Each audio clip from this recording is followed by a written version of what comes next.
जय। गोस्वामी तुलसीदास की जय। बोलो रे भाई सब संतन की जय।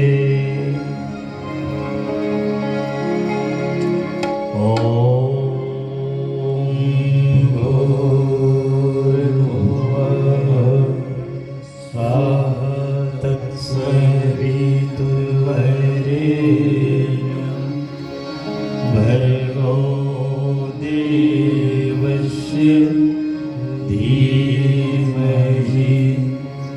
धियो यो नः प्रचोदयात्।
वक्रतुंड महाकाय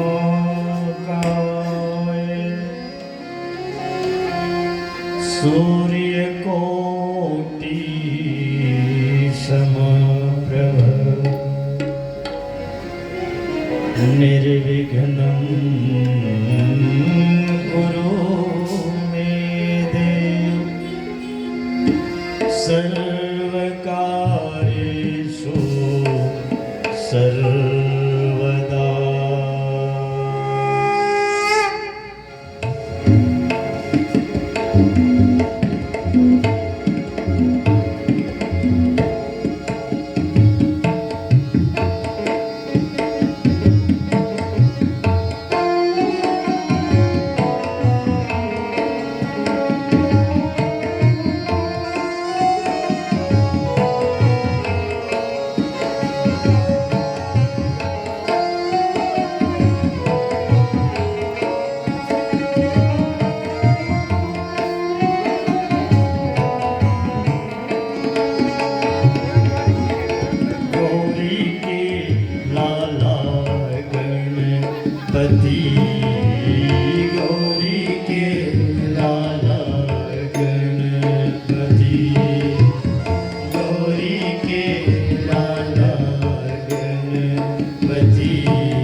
लाला गणपति देवी घन बाधा टारी दे दुख दरिद्र दूरिया कर दे दुख दरिद्र दूरिया कर दे सुख के दिया पार दे गौरी के लाला गणपति गौरी के लाला गणपति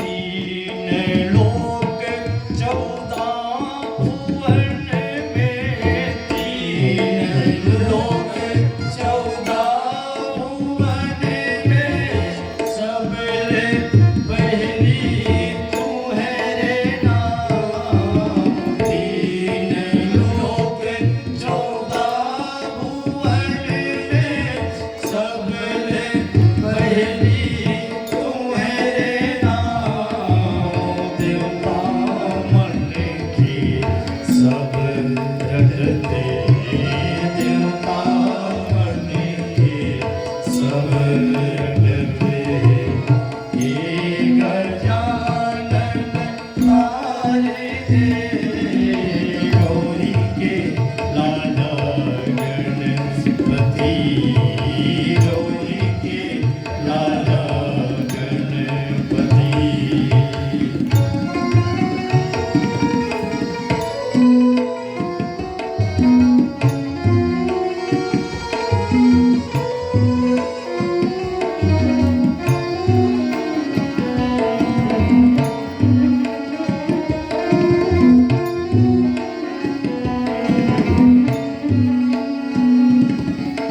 हाथ जोड़े मैं करत हूँ हाथ जोड़े मैं करत हूँ गिरजा लाला वंदना हाथ जोड़े मैं करत हूँ गिरजा लाला वंदना बड़े सभा में आके दे बड़े सभा में आके दे नाच मोरे लागी दे गौरी के लाला गणपति गौरी के लाला गणपति देवी घन बाधा टार दे दुख दरिद्र दूरिया कर दे दुख दरिद्र दूरिया कर दे सुख के दिया पार दे गौरी के लाला गणपति गौरी के लाला गणपति गौरी के लाला गणपति बोलिए गजानंद स्वामी की जय सियावर रामचंद्र की जय सद्गुरुदेव भगवान की जय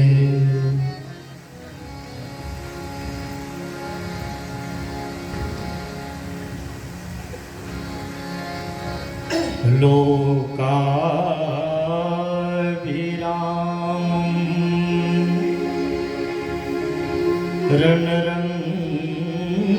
रणरङ्गधीरम् राजीवनेत्रम् रघुवंशनाथम्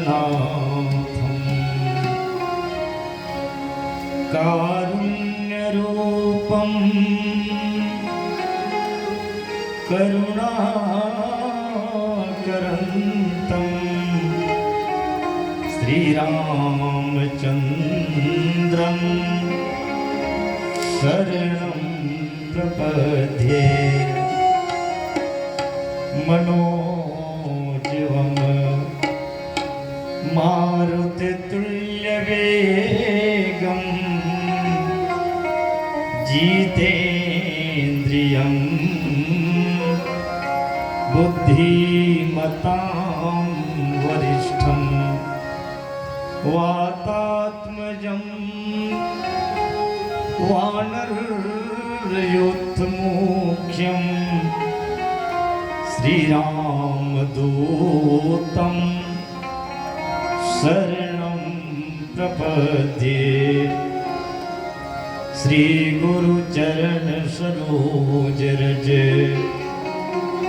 निज मन मुकुर सुधारि वरणो रघुबर विमल जसु जो दायक फल चार सिया राम मैं सब जग जानी करम प्रणाम जोरी जुग पानी। सूक्ष्म रूप में उपस्थित परम पूज्य गुरुदेव वंदनीय माता जी की सत्ता को नमन करते हुए अखिलेश्वर ब्रह्म सर्वात्मा श्री सीताराम जी की चरणों को वंदन करते हुए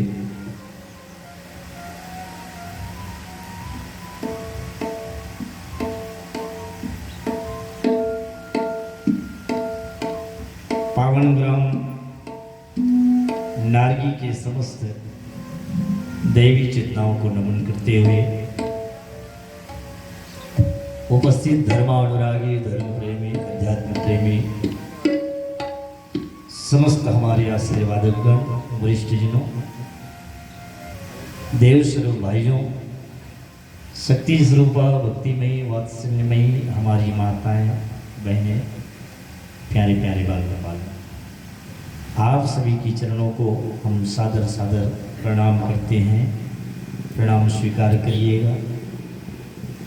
आइए, हम सभी का ये परम सौभाग्य है 5 दिवसीय श्रीमद् रामचरितमानस कथा और 5 कुंडी गायत्री महायज्ञ संपन्न हो रहा है। यह कथा विलक्षण कथा है। प्रातः स्मरणीय पूज्यपाद गोस्वामी तुलसीदास जी महाराज की रचना श्रीमद् रामचरितमानस भारत भूमि की अद्वितीय विभूति है। यह रामायण हमको जीवन जीने की कला सिखाती है। व्यक्ति निर्माण, परिवार निर्माण, समाज निर्माण और राष्ट्र निर्माण की सभी बातें रामचरितमानस में कुट कुट कर भरी हुई है। सवाल ये है कि इसको हम अपने जीवन में कितना महत्व देते हैं। यह जो कथा जो निवेदन किया जाएगा परम पूज्य गुरुदेव पंडित श्री राम शर्मा आचार्य द्वारा पूज्यपाद गोस्वामी तुलसीदास जी के उस महाकाव्य के विशेष अंशों को लेकर के जो अभी आपके चरणों में हम निवेदन करेंगे। मानस की प्रगतिशील प्रेरणाएं जो हम आप सबके जीवन के उन्नति और प्रगति के लिए जो बातें हैं, उन बातों को अपने ढंग से मानस के क्रम को परम पूज्य गुरुदेव पिरोने का उन्होंने प्रयास किया है, उन्हीं को माध्यम बना करके आपके चरणों में राम कथा गाई जाएगी।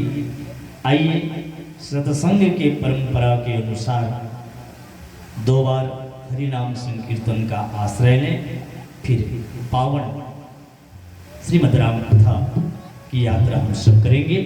आइए भाव से। श्री राम जय जय राम, श्री राम जय जय श्री राम जय जय राम, श्री राम जय श्री राम जय जय राम, श्री राम जय जय राम, श्री राम जय जय राम, श्री राम जय जय राम,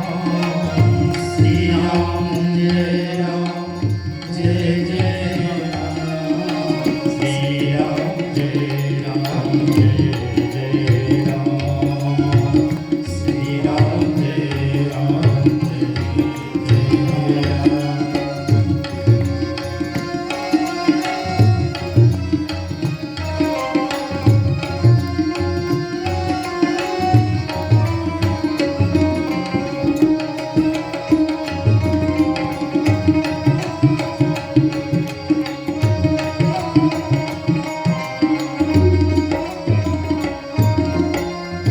मंगल भवन अमंगल हारी, मंगल भवन अमंगल हारी, मंगल भवन अमंगल हारी, मंगल भवन अमंगल हारी, द्रवहु सजस रथ अधीर बिहारी, द्रवहु सजस रथ अधीर बिहारी, श्री राम जय राम,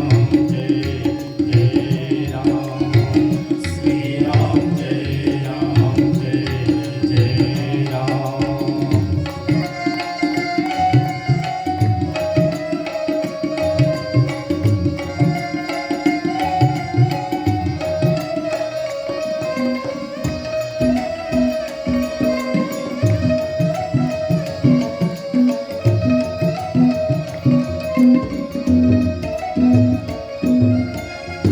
बंदो राम सिया के जोरी, बंदो राम सिया के जोड़ी, बंदो राम सिया के जोड़ी, बंदो राम सिया के जोड़ी, दशरथ नंदन जनक किशोरी, दशरथ नंदन जनक किशोरी, श्री राम जय जय राम,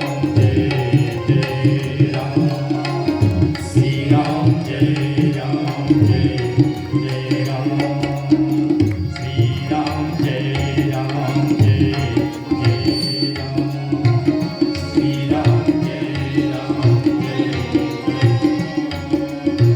श्री राम जय श्री राम जय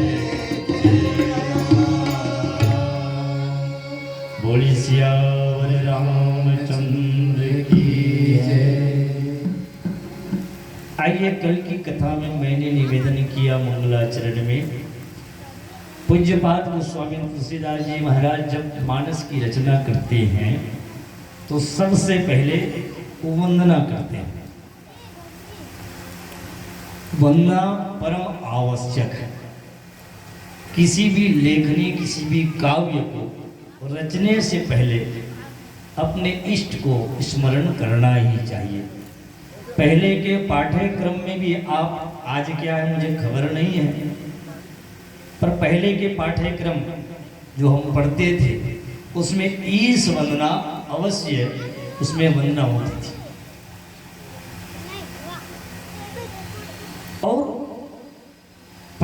बच्चों को भी संस्कार मिलना प्रारंभ हो जाता था। ये परम आवश्यक है। हम किसी इष्ट की चरणों में जब वंदन करते हैं, इसका अर्थ क्या हुआ कि हम अपने अहंकार को उसमें गलाते हैं। किसी को प्रणाम करने के पीछे कारण क्या है और क्या व्यवस्था है हमारे ऋषियों की। 4 वर्ण होते हैं और प्रत्येक वर्ण जो है प्रत्येक व्यक्ति के अंदर में है। हर वर्ण, जैसे वैष्णव के रूप में कहा गया है कि प्रत्येक व्यक्ति का जो मस्तिष्क भाग है वो ब्राह्मण है, जो वेदज्ञ है, जो बुद्धि के देवता है। और बुद्धि न पैर में होती है, न कमर में होती है, न कर में होती है, बल्कि बुद्धि कहाँ होती है? मस्तिष्क में होती है। ये ब्राह्मण है। भुजा को क्षत्रिय कहा गया है और उदर को, पेट को वैश्य कहा गया है। इसमें व्यापार चलता है, आना जाना, लेना देना, ये वैश्य है। और चरण को शूद्र कहा गया है। और जब भी हम प्रणाम करते हैं तो किसको प्रणाम करते हैं? चरणों को ही तो प्रणाम करते हैं ना। ये व्यवस्था तो देखिए, अर्थात ब्राह्मण किसको प्रणाम कर रहा है? शूद्र को प्रणाम कर रहा है। मस्तिष्क चरण को प्रणाम कर रहा है। यह है ऊंचाई। आप कितने भी बुद्धिमान हो जाओ, पर इस बुद्धिमत्ता को यदि गिलानी है तो चरणों में प्रणाम कीजिएगा। हो जा कुर्बान फकीरों के कदमों पे झुका दे सर अपना, फिर देख नजारा खुद का ही, गर देखा नहीं तो क्या जाने, निज आत्म की अनुभूति बिना निज आत्म आनंद को क्या जाने।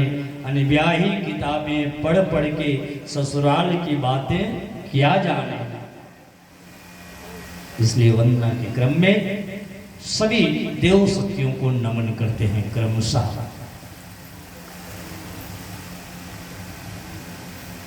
भगवान शिव और पार्वती को सबसे पहले उन्होंने वंदन की माता सरस्वती और भगवान गणपति के बाद। मैंने कल निवेदन किया, सरस्वती वाणी की देवी है और भगवान गणपति विवेक की देवता है। भगवान राम को जानने से पहले, भगवान राम को अनुभूति में लाने के लिए आवश्यक है कि हम भवानी और शंकर की चरणों का भी हम वंदन करें। कारण क्या है? कारण ये है कि ये दोनों जो है श्रद्धा और विश्वास के स्वरूप है। भवानी शंकरो वंदे श्रद्धा विश्वास रूपिणो याभ्याम बिना ना पश्यन्ति सिद्धा स्वांतस्थ मीश्वरम। भगवान शंकर ये विश्वास के साक्षात रूप है और मां भवानी श्रद्धा है। और बिना श्रद्धा और विश्वास के ईश्वर की प्राप्ति नहीं हो सकती है। और भगवान है कहाँ? कबीर साहब कहते हैं, मोको कहाँ ढूंढे बंदे, मैं तो तेरे पास में, ना मंदिर में, ना मस्जिद में, ना काशी कैलाश में, खोजी होए तो तुरंत मिल जाऊं, पल भर की तलाश में। मोको कहाँ ढूंढे बंदे, मैं तो तेरे कितने पास में है? तो भगवान जितने पास में है उससे करीबी इस दुनिया में और कोई नहीं है। हम भगवान के जितने करीबी हैं साहब, उतने किसी के करीब में नहीं है। आप कह सकते हैं कि पत्नी बहुत हमारे नजदीक में है, नजदीक में है, पर यहाँ नहीं है, आप में नहीं है। रमे हुए हैं राम के रूप में, आत्मा भगवान के रूप में बहुत करीबी रिश्ता है भगवान से। और इसको बताने वाले कौन? आगे के क्रम में कहते हैं कि वंदे बोधमय नित्यम गुरु शंकर रूपिणम।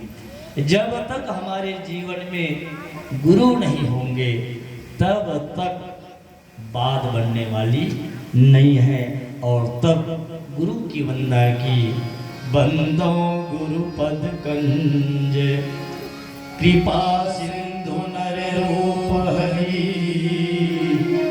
महामोहतम पुंज जासु वचन रविगर निकर। बंदो गुरु पद कंज, में गुरु महाराज की चरणों की वंदना करता हूँ, जो कौन है? कृपा सिंधु नर रूप हरि, जो कृपा के सागर है। गुरु जो होते हैं वो साधक के हितैषी होते हैं। और तब तो कहा गया है, गुरु बिन भव निधि तरे न कोई, जो विरंच शंकर सम होई। इसलिए भगवान ढूंढने की जरूरत नहीं है। मैं तो निवेदन करूं, आप भगवान को ढूंढिए मत। और ढूंढेंगे तो कहाँ ढूंढेंगे भाई? क्योंकि आपको अतः पता नहीं है। किसी चीज को यदि पानी है, खोजनी है, और ठौर का पता ना हो तो मारे मारे फिरेंगे, मारे मारे फिरेंगे क्यों? और ठौर जिसको पता हो, ऐसे हस्ती के पास पहले चले जाएं तो वो अता पता सब बता देंगे कि भगवान यहाँ मिलने वाले हैं। और तभी तो कबीर साहब कहते हैं कि गुरु गोविंद दो खड़े काके लागू पाए, बलिहारी गुरु आपनो जो गोविंदियो बताए। ये तो बलिहारी जाऊं मैं गुरु की, जो गोविंद का परिचय देते हैं। इसलिए गोविंद से पहले गुरु की चरणों में हम नतमस्तक होते हैं, क्योंकि गोविंद का सही सही परिचय देने वाले यदि कोई है तो वो है गुरु है। इसलिए गुरु की वंदना की गई है। जो गुरु जीवन में मिल जाए तो समस्त समस्याओं का समाधान हो सकता है। मानस साक्षी है साहब। महाराज दशरथ जी को ग्लानि हुई है? तब दशरथ जी ने क्या किया? दशरथ जी ने वही किया जो हम सबको करना चाहिए। मानसकार कहते हैं, एक बार भूपति मन माही, एक बार भूपति मन माही, भय ग्लानि मोरे सुत नाही, भय ग्लानि मोरे सुत नाही।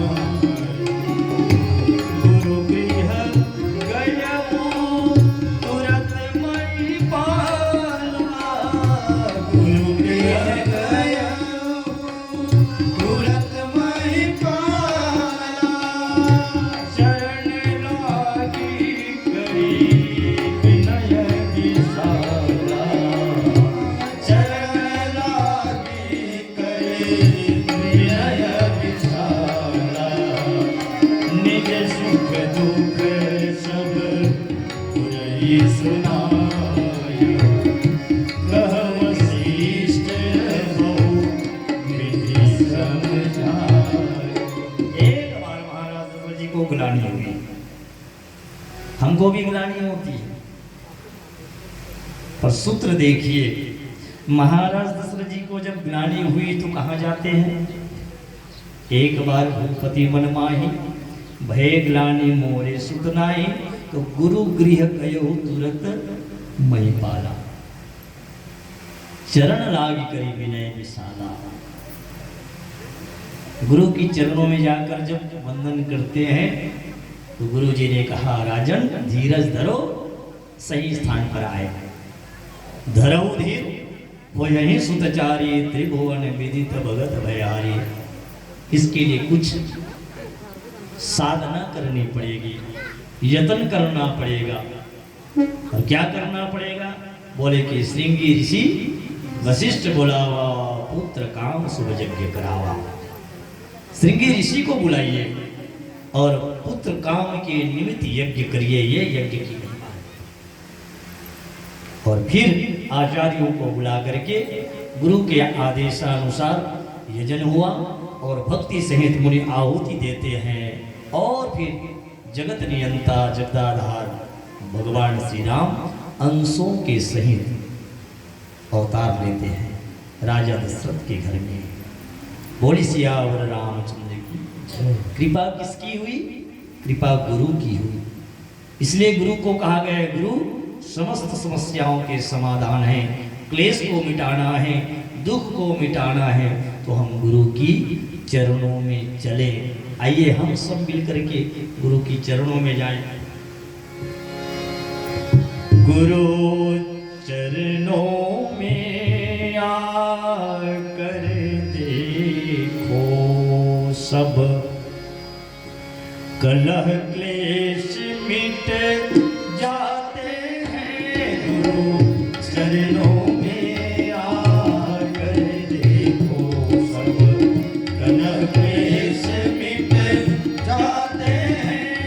अंतर निर्मल हो जाता है, अंतर निर्मल हो जाता है। हुजूर कभी न सताते हैं, अंतर निर्मल हो जाता है। हुजूर कभी न सताते हैं, गुरु चरणों में आकर देखो।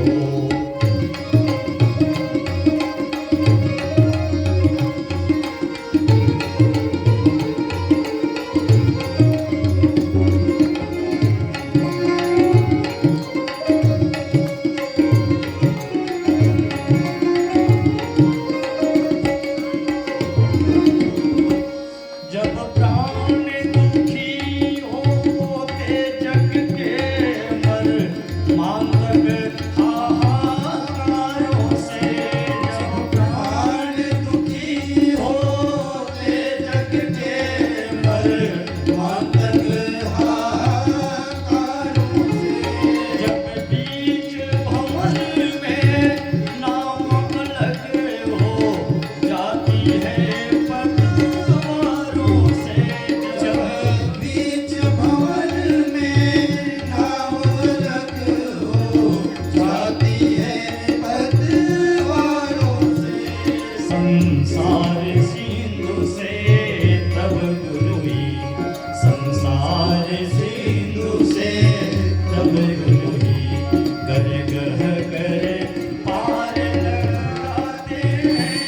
गुरु चरणों में आकर देखो।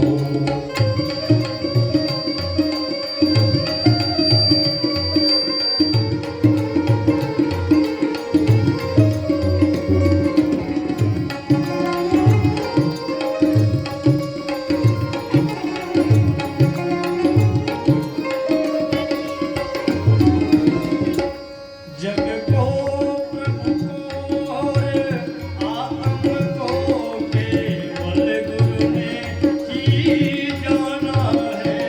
जग को प्रभु को और आत्म को केवल गुरु ने ही जाना है।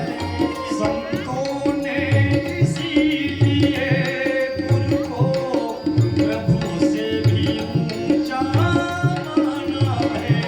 संतों ने इसीलिए गुरु को प्रभु से भी ऊंचा माना है। हम गोविंद से पहले गुरु के, हम गोविंद से पहले गुरु के चरणों में शीश झुकाते हैं। गुरु चरणों में आकर देखो, सब कलह क्लेश मिट जाते हैं। अंतर निर्मल हो जाता है, अंतर निर्मल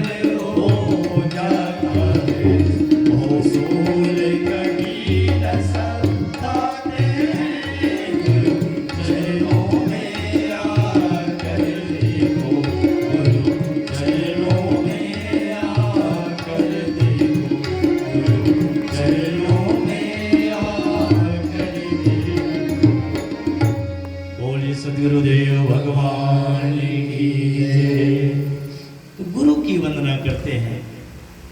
और गुरु की वंदना इसलिए भी, लोग कहते हैं कि अध्यात्म में हमारी रुचि नहीं होती है। ये भजन, ये कीर्तन, ये गायन, ये समाज सुधार, ये यज्ञ, ये पूजा, इसमें हमारी रुचि नहीं है। ऐसी यदि हमारी मानसिकता बन गई है तो जरूर मानना कि हमको कोई न कोई रोग अवश्य हो गया है, और जिसको कहते हैं भव रोग। भव रोग पूर्व जन्म के पाप से हरि चर्चा न सुहाए, और जैसे ज्वर के ताप से भूख विदा हो। किसी को भूख नहीं लग रही है, इसका अर्थ ये नहीं है किसको भूख ही नहीं लग रही है, भूखास नहीं है।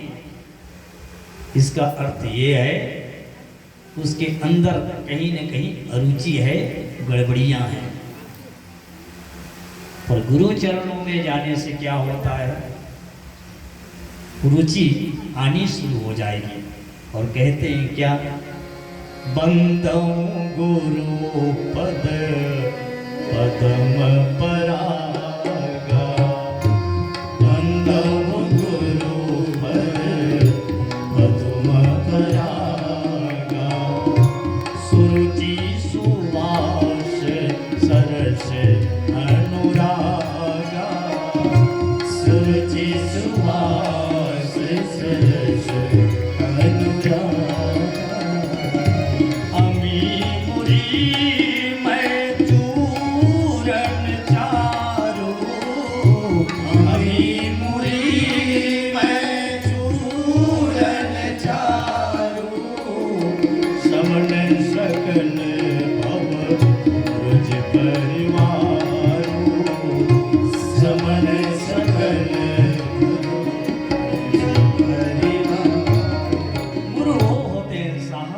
कैसे होते हैं, बंदो गुरु पद पदुम परागा।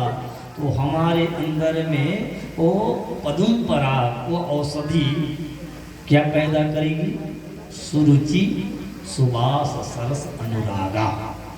भगवान के लिए क्या चाहिए, भगवान के लिए राग नहीं, भगवान के लिए अनुराग चाहिए। जब भजन की बात होती है तो कई लोग कहते हैं कि हमको तो गाने नहीं आता। तो क्या जो गायन करते हैं वही भजन कर रहा है? ये तो ऊपरी भजन है, भजन का एक प्रकार है। कुछ भी ना आए उसके बाद भी भजन कर सकता है। और परम पूज्य गुरुदेव तो यहाँ तक कह दिए, मन की तरंग मार लो बस हो गया भजन, आदत बुरी सुधार लो बस हो गया भजन। जो मन के तरंगों को मार लेता है, नियंत्रण में रखता है, वो भजन कर रहा है। बुरी आदतों को जो सुधारने का प्रयास करता है वो भजन कर रहा है। तो गुरु की चरणों की जो रज धूल है, अर्थात गुरु के चरणों में जो हम अनुराग रखते हैं, वही अनुराग हमारे अंदर में परमात्मा की प्राप्ति के लिए माध्यम बना देते हैं। भगवान की चरणों में रुचि पैदा करते हैं, क्योंकि भगवान के लिए चाहिए अनुराग। अनुराग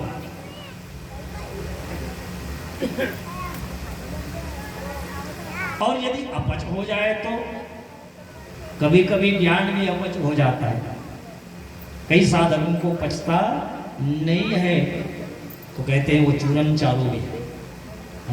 जैसे बदहजमी हो जाती है तो हम क्या करते हैं, चूर्ण लेते हैं, कायम चूर्ण। पेट में जब गैस बनती है ना तो चूर्ण लेते हैं। ये वो चूर्ण है, अमी मुरी में चूरन चालू, जो समन सकल भवरुज परिवारो। इस प्रकार से गुरु की वंदना की गई है। एक बात इसमें और जोड़ना चाहूंगा मैं, गुरु और क्या करते हैं। तो गुरु की चरणों के अंजन को जब हम आंजते हैं, अर्थात उसके ज्ञान को जब हम जीवन में ग्रहण करते हैं, अंजन का रज का अर्थ ये नहीं है कि हम गुरु जी के चरणों से धूल ले लें और धूल लेकर के उस धूली को अपनी आंखों में डाल दें। कभी भूल मत करिएगा, इससे कुछ होने जाने वाला नहीं है, बल्कि आप संकट में पड़ जाएंगे और आंख रोग विशेषज्ञ के पास में जाना पड़ेगा। इस धूल से लेना देना नहीं है बाबा। गुरु के चरणों में ज्ञान है, उसके नख में श्री गुरु पद नख मणि गण ज्योति सुमरत दिव्य दृष्टि ही। हम अपने अहंकार को गुरु की चरणों में रखेंगे तो गुरु हमको क्या देंगे? सज्ञान देंगे। अब उस ज्ञान से हम अपने जीवन की दशा और दिशा को ठीक कर पाएंगे। और कितना अच्छा क्रम गोस्वामी जी लिखते हैं कि यथा सुवंजन अंज दृग साधक सिद्ध सुजान, कौतुक देख शैल बन भूतल भोरी। उस अंजन को अर्थात ज्ञान अंजन को ज्ञानांजन सलाह गया, हम लोग वंदना में कहते हैं ना, उस ज्ञान अंजन को जब अपनी आंखों में आएंगे तो हम क्या होंगे? तो बोलते हैं कि विषयी से हम साधक बन जाएंगे। विषयी कौन है बाबा? विषयी वो होता है जो पंच विषयों के अंदर में अपने मन को रमाए रखता है, शब्द स्पर्श रूप रस और गंध। सामान्य आदमी विषयी ही होता है, बस जो मन में आए खाओ, जो मन में आए पियो, जो मन में आए बोलो, जो मन में आए करो, ये विषयी होता है। पर साधक का स्तर विषयों से ऊपर होता है।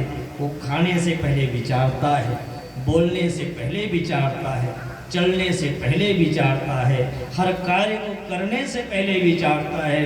कबीर साहिब इसी को कहते हैं, आगे फहम पीछे फहम, फहम दाहिने डेरी, फहम पर जो फहम करे वह फहम है मेरी। फहम माने विचार,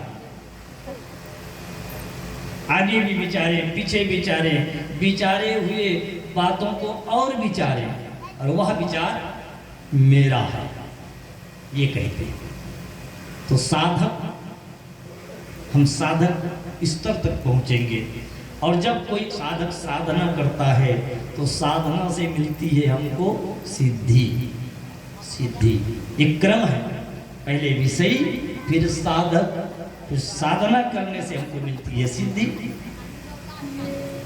परम पूज्य गुरुदेव जब यात्रा की तो 1 माह के लिए मां से निवेदन किया, माता दान कुंवर से, चेतना की शिखर यात्रा में आप पढ़ेंगे, माता जी से निवेदन किया, मां मैं 1 माह के लिए प्रयाग काशी जाना चाहता हूँ। मां ने व्यवस्था बनाई और गुरुजी चले गए। तो वहां कई संतों से उनकी मुलाकात हुई, जिनमें से एक सिद्ध बाबा थे, जिसको गंध बाबा के नाम से जाना जाता है। गंध बाबा इतने सिद्ध पुरुष थे कि किसी भी फूल को लाइए, जैसे ये दशमत फूल है, यदि इस दशमत फूल में आप कहेंगे कि गुरुदेव इसमें मोंगरा का गंध लाइए, तो मोंगरा की खुशबू इसमें आने लगेगी। इतने सिद्ध थे वो सिद्ध बाबा। तो सिद्धि मिल गई, पर सिद्धि ही पर्याप्त नहीं है जीवन में। साधना से सिद्धि मिलती है बराबर। जैसे अब तबला बजाना है तो साधना तो करनी पड़ेगी। धागे नाती नाका धीना क्या है? कहरवा क्या है? दादरा क्या है? झपताल क्या है? रूपक क्या है? करनी पड़ेगी साधना। फिर हारमोनियम जैसे बजाना है तो यहाँ भी साधना करनी पड़ती है। सा रे ग म प ध नी, इसकी साधना करनी पड़ती है। तो धीरे धीरे, और पहले तो होता क्या है, मैं अपना अनुभव बता दूं, जब हारमोनियम में आप हाथ रखोगे तो इधर रीड को दबाओगे तो इधर धुकना बंद हो जाता है, इधर धुकने लगोगे तो इधर से हाथ चलना बंद हो जाता है। बहुत मुश्किल काम है बाबा शुरू साधना में। फिर धीरे धीरे धीरे धीरे साधक अभ्यास करता है, पहले देख देख करके अभ्यास करता है, और जब सिद्ध हो जाता है आँख में पट्टी लगा दो, उसके बाद भी जो बजाना है वो बजाएगा। ये सिद्धता है, पर केवल सिद्धि तक रुकनी नहीं है, क्योंकि सिद्ध होने के बाद में सुजान भी होना आवश्यक है। मिली हुई सिद्धि को हम कहाँ उपयोग में ला रहे हैं? इसी सिद्धता को प्राप्त करके तो फुहड़ गीत गा रहे हैं लोग समाज में। ये सिद्धि का दुरुपयोग है कि नहीं? सिद्ध तो हो गए आप, लेकिन अपने सिद्धि का आपने सदुपयोग नहीं किया। कितने सिद्ध बाबा होते हैं जो दुनिया को दिखाने मात्र के लिए उस सिद्धि की शक्ति का उपयोग करते हैं। एक बार की बात है, ठाकुर जी अर्थात रामकृष्ण परमहंस जी गंगा किनारे टहल रहे थे। उनको नाव की तलाश थी। कपाल क्रिया वाले एक अवहड़ बाबा आए और पहचान गए कि ये तो ठाकुर जी हैं। 8-10 शिष्यों के साथ में वहां पर आया, ठाकुर जी को प्रणाम किया और कहने लगे, ठाकुर जी आप यहाँ पर टहल रहे हैं, कहीं नौका की तलाश तो नहीं है? ठाकुर जी ने कहा, सही समझा आपने, मैं नाव देख रहा हूं। तो हंसते हुए उस सिद्ध बाबा ने कहा, क्या प्रभु आप इतने बड़े साधक हो जो माता काली को सीधा सीधा भोग लगा दे, मुंह में भोग लगा दे, जिसके सामने में माँ काली प्रकट हो जाए, ऐसे साधक नौका देख रहे हैं? आपके पास भी कुछ सिद्धि नहीं है तो क्या नौका में जाने के लिए क्या सिद्धि की जरूरत है? क्या ऐसे सिद्धि से भी जाया जा सकता है? क्यों नहीं जाया जा सकता है? वो कपालिक जो तांत्रिक था अपने शिष्य से कहा, बोले बाबा मेरा खड़ाऊ ले आओ। तो अपने खड़ाऊ को मंगाया, खड़ाऊ पर सवार हुआ और टक टक टक टक पानी में चल करके उस पार निकल गया, जल के ऊपर, और उधर से इस तरफ पुनः आया। जब आए तो ठाकुर जी ने निवेदन किया, भैया ये तो गजब की सिद्धि है, जरा ये बताओ इसके लिए कितने दिन तक आपने साधना की है? तब उस तांत्रिक ने कहा, क्या बताऊं महात्मा जी, मैंने जीवन का 40 वर्ष इस सिद्धि के लिए खपाया है, तब मैं सिद्ध हो पाया हूं। 40 साल तपाक से। रामकृष्ण परमहंस जी ने कहा, देखो भाई बुरा मत मानना, लेकिन मैं निवेदन करूं, खरी बात आपके 40 वर्ष की जो साधना है 2 कौड़ी की है। वो कितने कौड़ी की है? 2 कौड़ी की है। वो आदमी तो झुला गया है, मेरी साधना 2 कौड़ी की? बोले कैसे? बोले ऐसे, यहां से आप नौका में उस पार जाओगे तो कितना लगता है? बोले 2 कौड़ी। केवल दुनिया को ये दिखाने के लिए कि मैं खड़ाऊ पहन करके जल के ऊपर में चल सकता हूं, इससे संसार को क्या लाभ? कितने लोगों को इस खड़ाऊ में बिठाकर तुम ले जा सकते हो केवल दिखाने के लिए? तो हमारी साधना, हमारी सिद्धि दिखाने के लिए नहीं होनी चाहिए, जन कल्याण के लिए होना चाहिए। हमारा जप, हमारा तप, हमारा यजन और हमारा सब कुछ औरों के हित जो जीता है, औरों के हित जो मरता है, उसका हर आंसू रामायण, प्रत्येक कर्म ही गीता है, इस हेतु होना चाहिए। ये निवेदन किया गया। परम पूज्य गुरुदेव रामचरितमानस को अलौकिक तीर्थराज बताते हैं, और रामचरितमानस में भी कहा गया है। एक तीर्थ वो है जिसको हम प्रयाग कहते हैं। कितने लोग प्रयाग गए होंगे आप में से? गंगा जी प्रयाग संगम में है ना, प्रयाग में स्नान भी किए होंगे और वहां दूध की धारा भी छोड़े होंगे। सरस्वती माता गंगा और जमुना की धारा जहाँ एक जगह पर मिल जाए वो प्रयाग संगम है। हम लोग भी अभी आए हैं वहां से स्नान करके। हाँ, लेकिन है अद्भुत जगह, अद्भुत है, अद्भुत है, जाना चाहिए। उधर से गंगा की धारा बहुत तेज गति से आ रही है, इधर से जमुना की धारा मंद है और दोनों मिलकर के और दूसरी दिशा की ओर चली जाती है और बीच में माता सरस्वती गौड़ है। तो ये स्थूल प्रयाग है। पर रामचरितमानस का प्रयाग क्या है? यहाँ भी प्रयाग है और यहाँ का प्रयाग हमारे जीवन को बदलने वाले हैं। तीर्थराज प्रयाग की जो महिमा है वैसे ही इस मानस प्रयाग की महिमा है। परम पूज्य गुरुदेव रामचरितमानस को अलौकिक तीर्थराज कहते हैं, प्रयाग कहते हैं। कारण क्या है? यहाँ भी त्रिधारा है, त्रिवेणी संगम है। और क्या त्रिवेणी संगम है?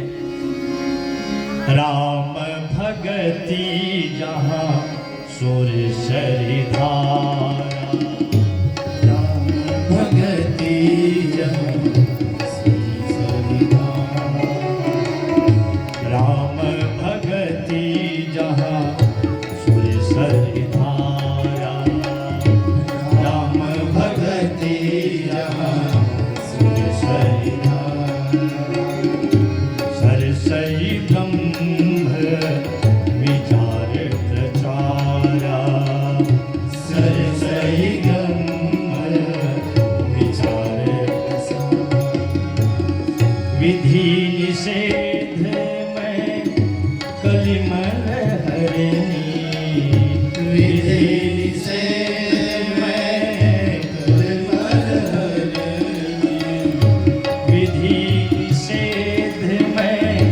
कलिमल हरनी, विधि निषेध में कलिमल हरनी, कर्म कथा रवि नंदन बरनी, कर्म कथा रवि तीन धारा यहाँ पर भी है।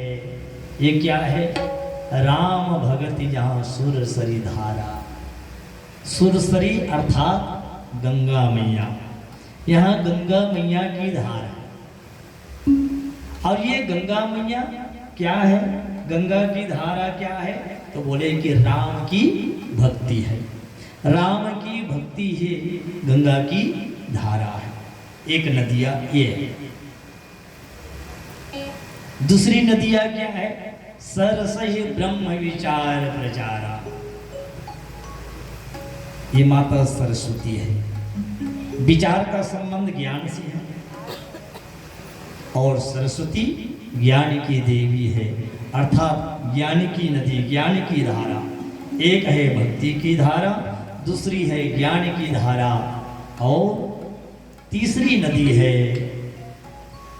विधि निषेध में कलिमल हरणी, कर्म कथा रवि नंदनी। रवि नंदनी माता जमुना जी की धारा और जमुना जी है कर्म की धारा।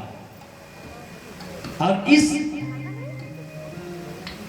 प्रयाग में जब हम स्नान करेंगे, इस त्रिवेणी में जब हम स्नान करेंगे, और मजे की बात त्रिवेणी है ये बाबा। क्या है? त्रिवेणी।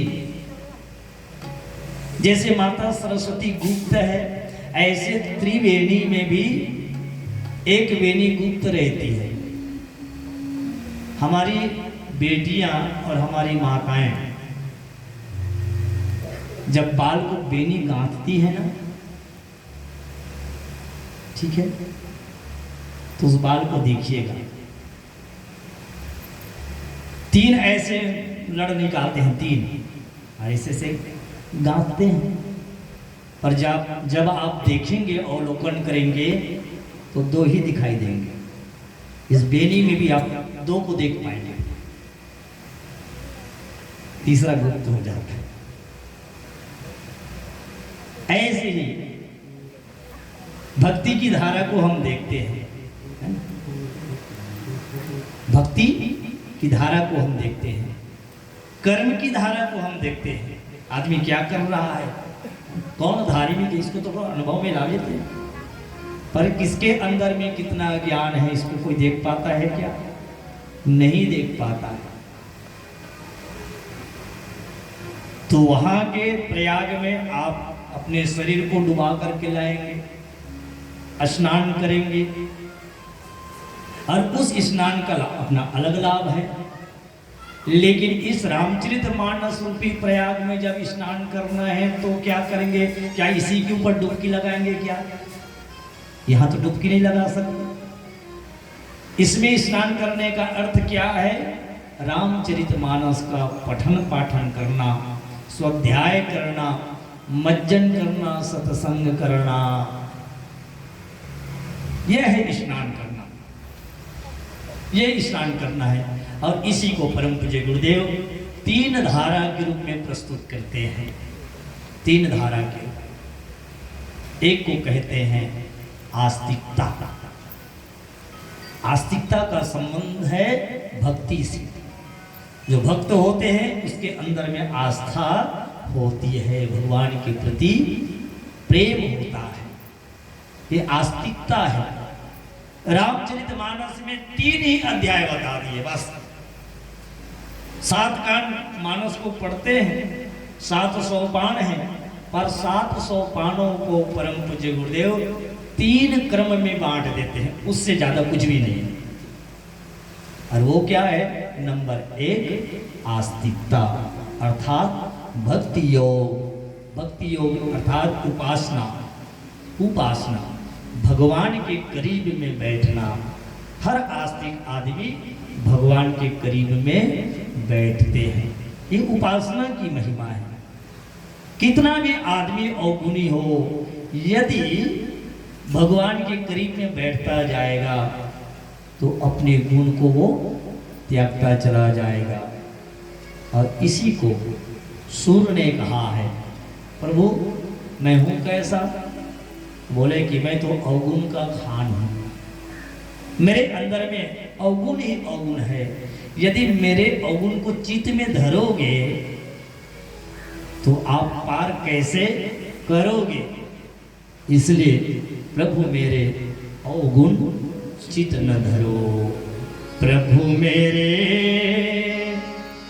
अवगुण चित्त न धरो, अवगुण चित्त न धरो। प्रभु मेरे अवगुण चित्त न धरो, अवगुण चित्त न धरो। समदर्शी है नाम त्यारो, समदर्शी है नाम त्यारो। करनी कछु न करो, प्रभु मेरे अवगुण चित्त न धरो, अवगुण चित्त न धरो। प्रभु मेरे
कंचन करत करो प्रभु मेरे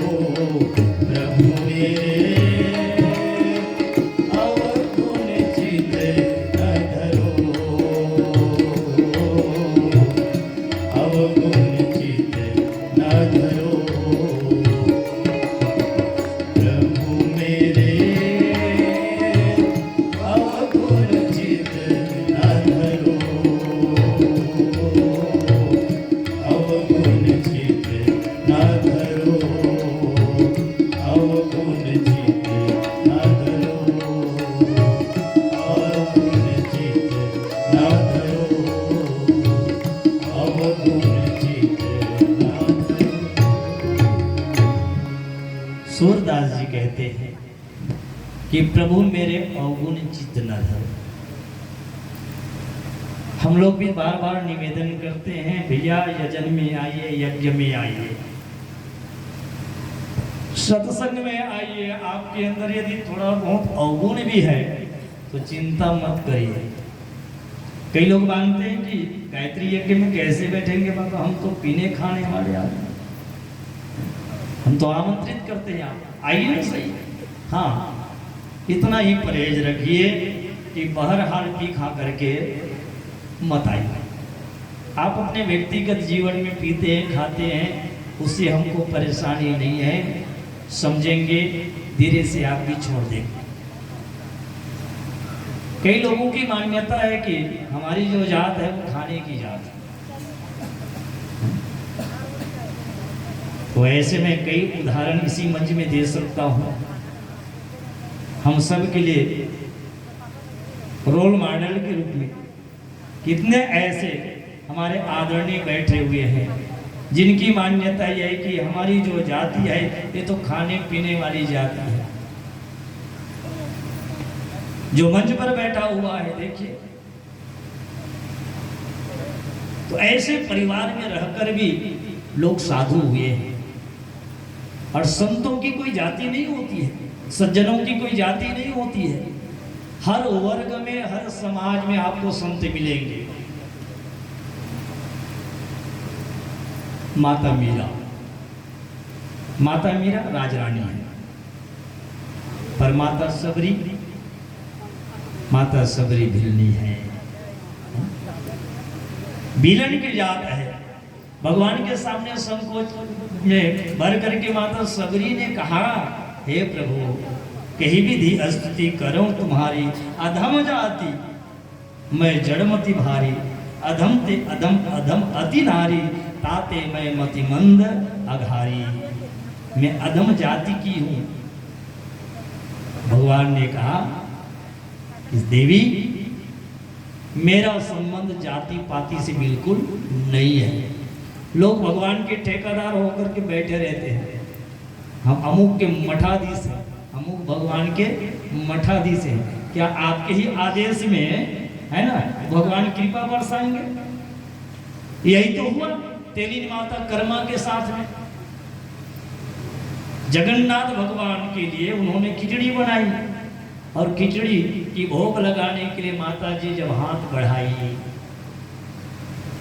तो मैंने तो ये भी सुना कि उसके दोनों हाथ को काटने की तैयारी करी कि यही शुद्रा हाथ जो है, अछूत हाथ जो है, हमारे भगवान को भोग लगाएगी, काटो रे इसके हाथ को।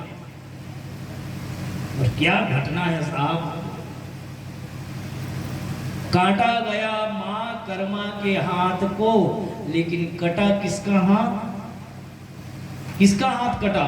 भगवान जगन्नाथ अपने ऊपर ले लिए। और इसीलिए जगन्नाथ की मूर्ति को जब देखेंगे वो हाथ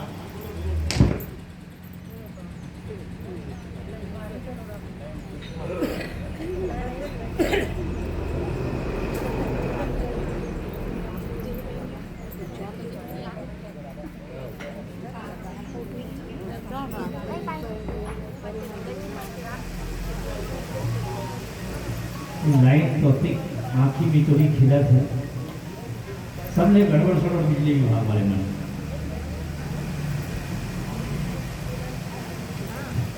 बोले सियावर रामचंद्र की जय। तो माता कर्मा के हाथ को काटना चाहा, लेकिन कर्मा मैया का हाथ नहीं कटा, भगवान जगन्नाथ अपने हाथ कटा दिए।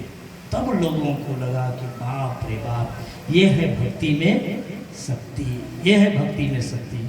और आज भी वहाँ की प्रामाणिकता देखिए आप। अब उस जगन्नाथ भगवान को यदि भोग लगाना होता है तो केवल और केवल खिचड़ी के ही भोग लगाए जाते हैं, और वही महाप्रसादी के रूप में हम सब उसको लाते हैं। ये है भक्ति में शक्ति। तो भिल्ली जाति की माता सबरी रैदास की जात में आए थे बेचारे। संत शिरोमणि रैदास चर्मकार थे, लेकिन उनको भी भगवान की प्राप्ति हुई। गुरु घासीदास बाबा सतनाम समाज में, उनको भी भगवान की प्राप्ति। ऐसे कितने संत महात्मा मिलेंगे आपको, जिनको सामाजिक मान्यता के अनुसार नीचे जाति के मानते हैं, लेकिन भगवान कहते हैं कि जाति पाति कुल धर्म बड़ाई, धन बल परिजन गुण चतुराई। माता, इससे मेरा कोई लेना देना नहीं है। कह रघुपति सुनो भामनी बाता, मानो एक भगति कर। मेरा रिश्ता नाता तो केवल और केवल भक्ति से है, भक्ति से है। तो परम पूज्य गुरुदेव पहला क्रम बताते हैं आस्तिकता। आस्तिकता माने उपासना, भक्ति योग, भक्ति योग। अब ये है गंगा की धारा, भक्ति की धारा। और सरस ही ब्रह्म विचार प्रचारा,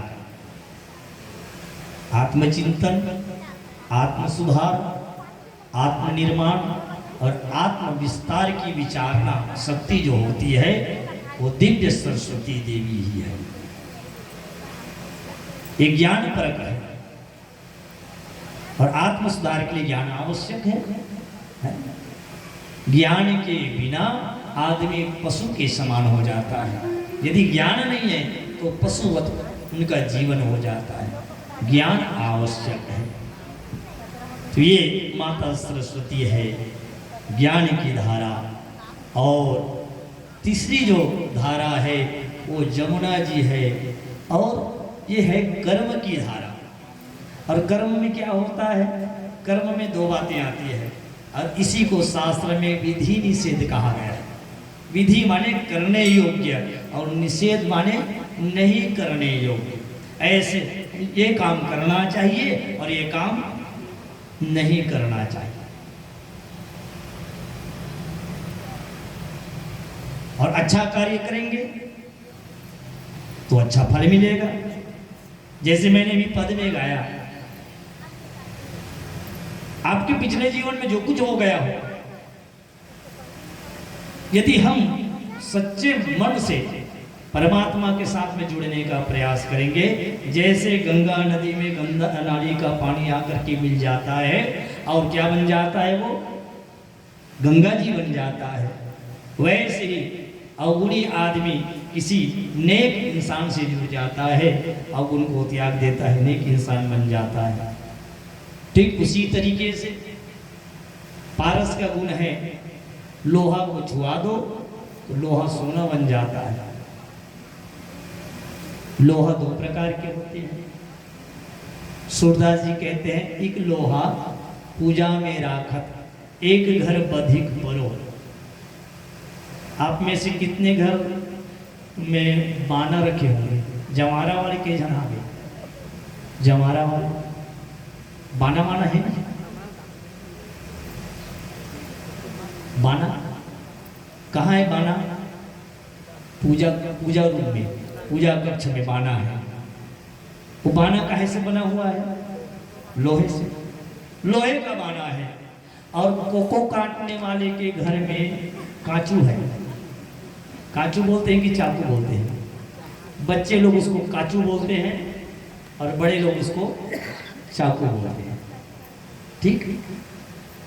तो एक लोहा पूजा में राखत, एक घर बधिक परो, बधिक के घर में है,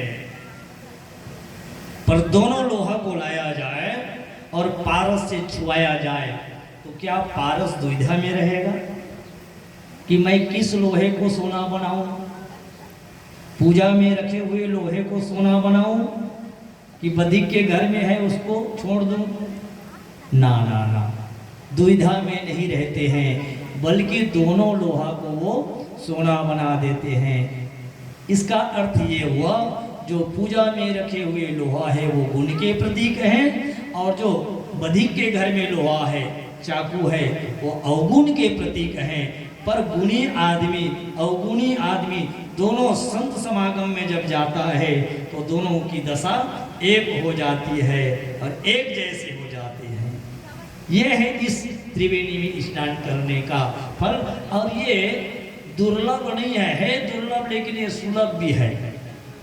सुलभ इसलिए है कि ये हर देश में है, हर देश में, हर युग में है। सत्संग हर युग में हुआ है कि नहीं? हर युग में सत्संग हुआ है। और तब तो गोस्वामी जी कहते हैं सब ही सुलभ सब दिन सब देशा, सब ही सुलभ सब दिन सब देशा, सेवक सागर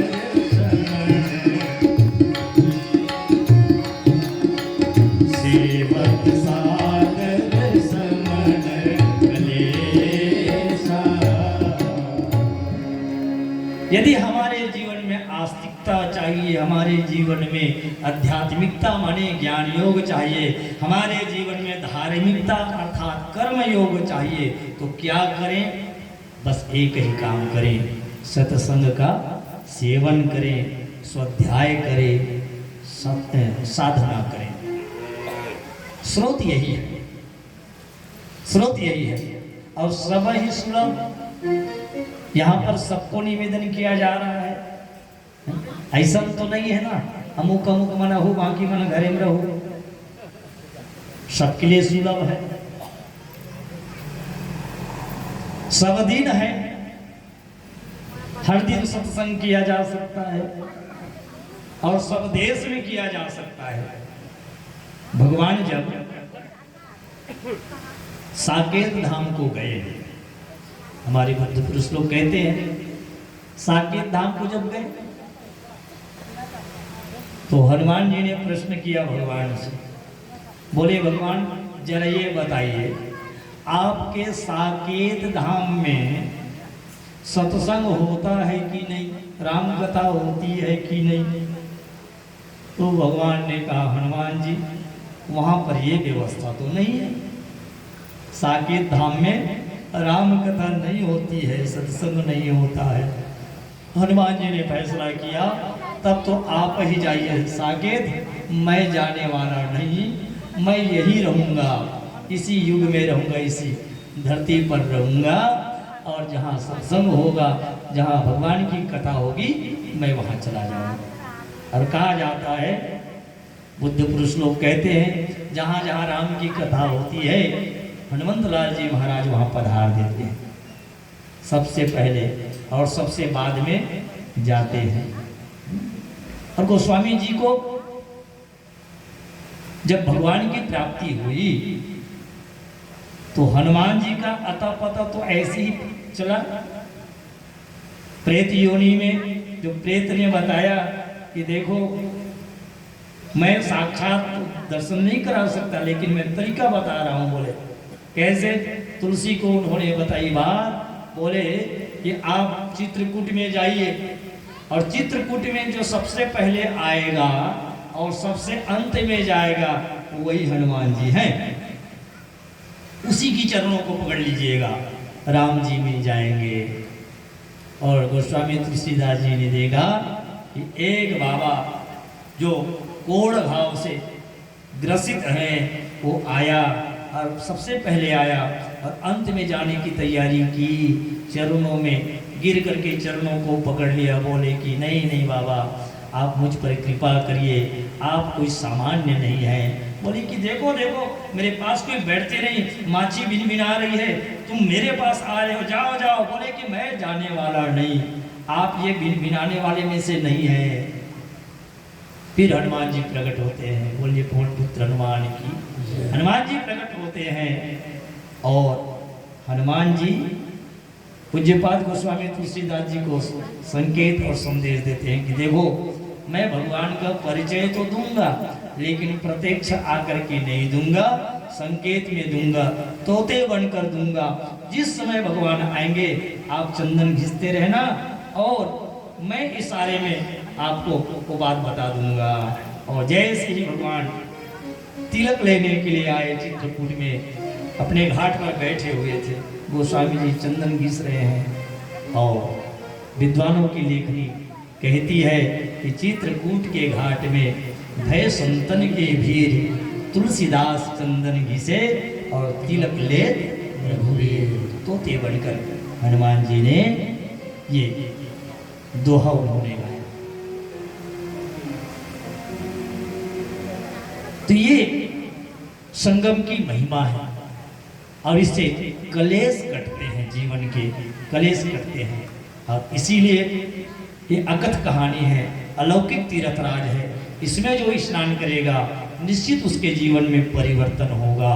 और कहते हैं क्या, अकथ अलौकिक तीर्थ रावो, देहि सत्य फल प्रगट प्रभावो। अकथ अलौकिक तीर्थ रावो, देहि सत्य फल प्रगट। मर्जन फल पे खीलत गाला, मर्जन फल पे खीलत गाला। मर्जन फल पे, मर्जन फल पे खीलत गाला। मर्जन फल पे खीलत गाला। मर्जन फल पे खीलत गाला। काक होई बिग करो मराला। मर्जन फल। इस अलौकिक प्रयाग में स्नान करने से क्या होगा? अकथ अलौकिक तीर्थ राव, ये वो तीर्थ है जो अलौकिक है। दे सत्य फल प्रकट प्रभाव, ये तुरंत तत्काल फल देने वाले हैं। उस संगम में आप स्नान करेंगे तो फल कब मिलेगा, किस रूप में मिलेगा, ये कहना कठिन है। पर इस त्रिवेणी संगम में ज्ञान भक्ति और उपासना के इस संगम में स्नान करेंगे, कर्म के घाट में स्नान करेंगे तो तत्काल फल मिलने वाले हैं। कैसे? तो मत जन फल पेखी तत्काला। क्या होगा? होगा ये काक होई पिक बकहु मराला। कौआ कोयल हो जाएगा, पीक हो जाएगा, और बकहु मराला बगुला क्या बन जाएगा? बगुला हंस बन जाएगा। यहां भी प्रतीकात्मक बात है। अब कल की कथा में ये मत करिएगा कि जहां तहां से ऐसे तैसे कौआ पकड़ के ले आएंगे, आप थैला में रखे रहेंगे। और कथावाचक ने कहा है कि इस कथा में स्नान करने से कौआ क्या हो जाता है? कोयल हो जाता है। देखते हैं कथा में कितना दम है। तो ये कौआ कोयल होने वाले नहीं है। यहाँ मतलब वृत्ति से है, यहाँ मतलब स्वभाव से है। कौआ स्वभाव कितने लोग ऐसे होते हैं जो कर्कश बोलते हैं। कौआ की बोली को कौन पसंद करते हैं ना? इसको अच्छा लगता है ना? कौआ कर्कश बोलता है। पर वही कौआ जब राम कथा से जुड़ जाता है तो परिवर्तन इतना होता है। तो गोस्वामी जी को लिखना पड़ा कि मधुर वचन बोले तब कागा। लो, काग नृसिंह जी महाराज कथा कर रहे हैं, कथा सुना रहे हैं किसको? पक्षियों के राजा गरुड़ जी को, और मधुर वचन से सुना रहे हैं। ये प्रभाव है। तो कथा में जो स्नान करेगा तो वो आदमी, कर्कश बोलने वाला आदमी भी यहां आकर तो कम से कम मधुर मधुर बोलने लगेगा। ये तत्कालिक प्रभाव है। दूसरा परिवर्तन क्या होगा?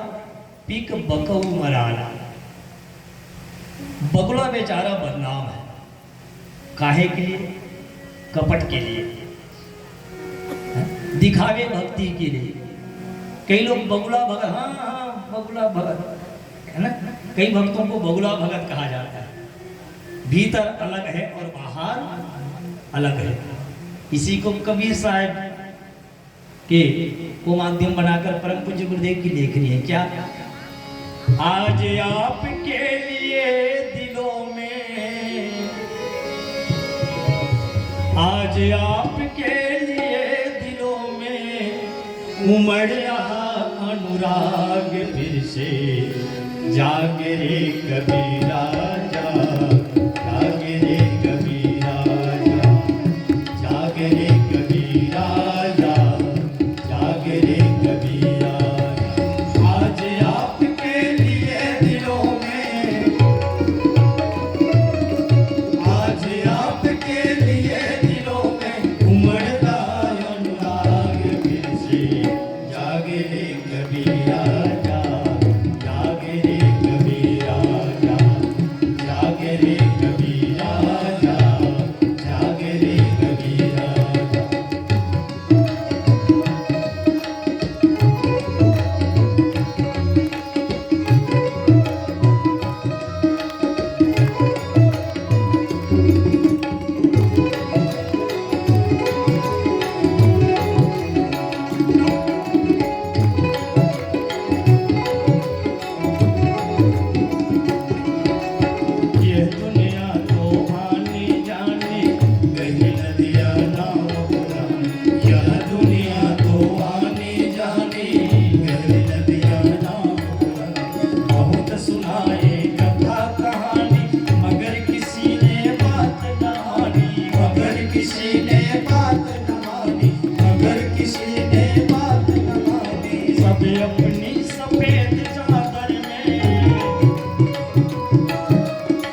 जो है केवल कहने का ग्रंथ नहीं है, ये हमारे जीवन के आचार संहिता है, जीवन में उतारने का ग्रंथ है। और इसी को परम पूज्य गुरुदेव जोर लगा करके कहते हैं, केवल नाम लें, केवल पढ़ें, केवल पाठ करें और जीवन में यदि परिवर्तन ना आए तब क्या कहा जा सकता है। इसलिए इसको हृदयंगम करने की जरूरत है, जीवन में परिवर्तन लाने की जरूरत है और ठीक ठाक इसमें स्नान करने की भी जरूरत है। और विश्वास इतना रखिए तो जैसे बट होता है, बट को विश्वास के प्रतीक कहा गया है। बट जितना ऊपर खड़ा होता है उतने नीचे वो गड़ा होता है। कभी कभी साधक का विश्वास डगमगाने लगता है। हम लोग जब आपस में बैठते हैं तो कई लोग चर्चा करते हैं, सही में युग परिवर्तन होगा कि नहीं होगा। गुरुदेव ऐसे ही बोल दिए होंगे क्या? ना, ये हमारे विश्वास का डगमगाना है, क्योंकि युग परिवर्तन जो होना है आप और मेरे बल से होने वाले, ये हमारी ताकत से परिवर्तन होने वाले नहीं, ये तो भगवान की ताकत से होने वाले हैं। युग परिवर्तन ईश्वरीय योजना है, भगवान की योजना है, तो क्या इंसान रोक पाएगा? हाँ, इतना बात जरूर है, परम पूज्य गुरुदेव तो संकेत दे दिए। देखो बेटे, मैं चाहता हूँ कि मेरी बेटियाँ और मेरे बच्चे, मेरी संतान इस यश और कीर्ति को प्राप्त कर ले, इस महाअभियान में जुड़ करके और श्रेय पुण्य के भागीदार बन जाएं। तुम यदि काम नहीं करोगे तो मैं किसी राजनेता की खोपड़ी में बैठकर करवा सकता हूँ। और यदि राजनीति से ऊपर उठकर यदि हम विचार करेंगे तो हमारे देश के यशस्वी प्रधानमंत्री की खोपड़ी में बहुत सारे युग निर्माण योजना की बातें बैठ गई है। कई माध्यम से परिवर्तन हो रहा है दुनिया में, कई माध्यम से, किसी से भी करवा सकते हैं भगवान, हम श्रेय पुण्य से चूक जाएंगे। इसलिए निवेदन है, बट विश्वास अचल निज धर्मा, तीर्थराज समाज सुकर्मा। बट जैसे विश्वास रखें और अपने निज धर्म पर हम चलना सीखें और इसी में हम सबका कल्याण है। अभी की कथा यहीं विराम ले रही है और ठीक 3 बजे आप लोग भोजन प्रसादी पा करके थोड़ा से आराम करके आप लोग पुनः एक के साथ में 4 को फ्री लाएंगे। आप सभी से निवेदन है, हाँ, फोटोग्राफी कराया जाना हो तो कैसे चलना 1000 रुपया लाइन में लग जाते और राम कथा वा वैसे चुगली करके, है ना, बरगला के यहाँ तक लाना है, बने काम के लिए बरगलाओ। ठीक, आइए 2 मिनट हरे राम संकीर्तन, फिर कथा भी विराम लेंगे। हरे राम राम राम सीता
सुखिनः सर्वे सन्तु निरामयाः सर्वे भद्राणि पश्यन्तु मा कश्चित् दुःखभाग्